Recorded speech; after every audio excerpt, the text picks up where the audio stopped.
Hi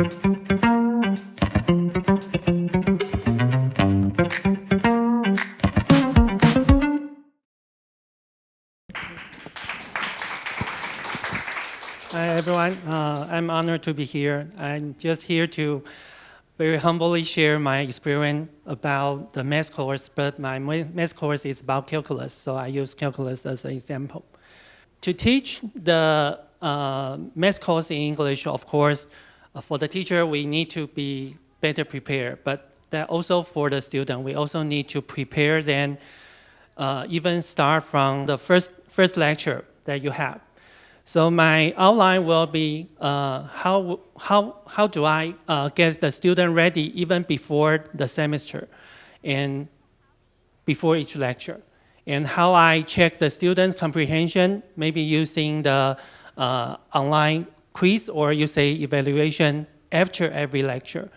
And for the last part, I also try to encourage my student not only to read, to listen what I'm teaching about, but I also want them to share how they can speak English to solve the math problem.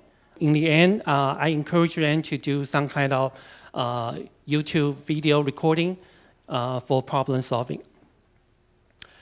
Okay, so in my understanding, the calculus may be the first EMI math course for most of the students. So that means if they want to understand what I am teaching, they actually need some knowledge. Okay, for example, how to read the equation or how to read the math symbols. So I have to prepare for this material, and I put these things on the Moodle system, I mean our course system, even before the semester start, because usually the student should have access to the Moodle, I think even before the actual lecture. Okay, so if they, for some very highly motivated student, they will see this and they will try to understand. And also for the equations, because you need to know the symbols, but also for the how to read the equations. Okay, so for example, you have to give them several different choices. And so that sometimes when I'm teaching math, I may choose either both ways to read the equations. So they should better be familiar with what I'm talking about.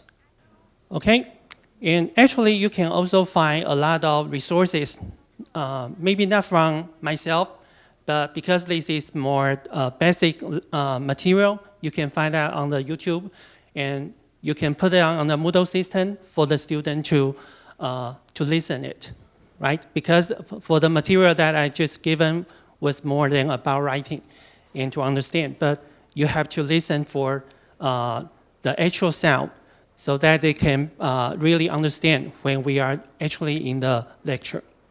For each lecture, you also need to get them prepared. So in my lecture, what I do was, for example, I will give them, of course, vocabulary, but I'm trying to give them in weekly base because I think that will be more easy for them to handle.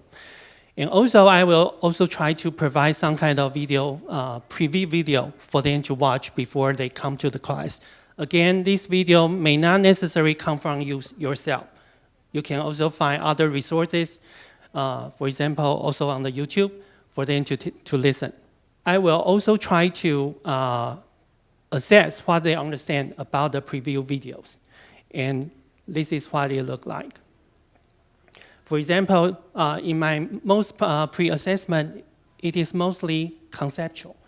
Okay?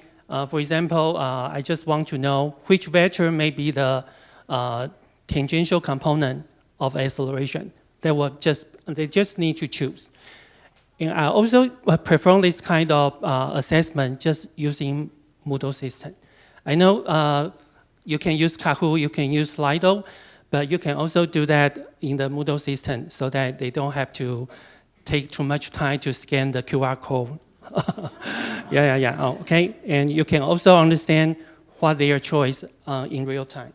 Okay, so I will also, in my lecture note, I will also try to label the hard words with Chinese so that they will be better understand what I'm teaching, even if they already know the vocabulary of the week. So how to evaluate their comprehension? Okay, what I do after each lecture will be I will use some kind of 线上学习单, or you can say online evaluation, also directly in the Moodle system. And after they choose the answer, they will get their feedback, right and wrong, and also for the correct solution for them.